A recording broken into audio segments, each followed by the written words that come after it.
Okay, so why did we start a hemp farm? That's a big question.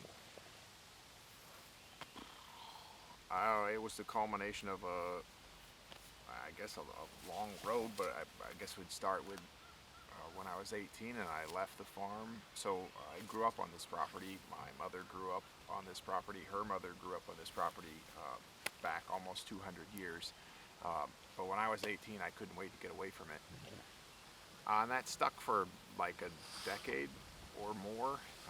And through a sequence of events with my family, which maybe we'll talk about someday, um, I kind of started to feel the draw to come back home, and I felt like something needed to be done with the farm and with the legacy that our family has here. Um, so I was living in London at the time and was particularly drawn home. So I started to transition home, and I wanted to find something to do with the farm.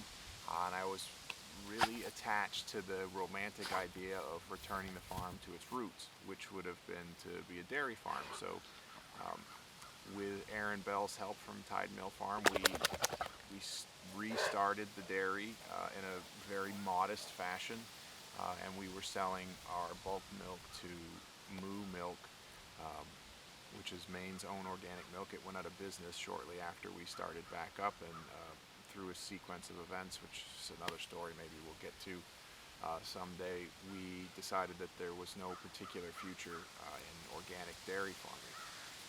So we were in the process of potentially trying to farm elderberries or elderflower, with the thoughts of maybe making an elderflower champagne, which was primarily motivated by Chef Andre's love of everything elderflower. But there were some pretty serious, we did look into it reasonably seriously. We went to Canada and investigated how it's farmed in this climate, and it's a significant undertaking with a very long runway to having a product. So that was kind of on the back burner when I was having a conversation with my friend Dr. Meir, and he suggested cannabis. So neither Dr. Meir nor I were cannabis consumers, but we shared an experience with our mothers and treatment of cancer, or some of the symptoms of cancer, with cannabis, and it opened both of our eyes to the medicinal value of cannabis products. So he suggested that I take a look at that. I thought that was a horrible idea, honestly, in the beginning. But it was about November 2018, December 2018, the federal farm bill was passed, and in November it looked like that was a very real possibility. So hemp was somewhat on people's radar. So I decided to investigate that, and also talk to people who use CBD products, use some ourselves, and it kind of grew from there. It looked like a very medically valuable product. Our climate, our farm, it turns out, is ideally situated to grow a very high quality product. Our soil is the right pH, it's the right nutrient value. Our water is about ideal.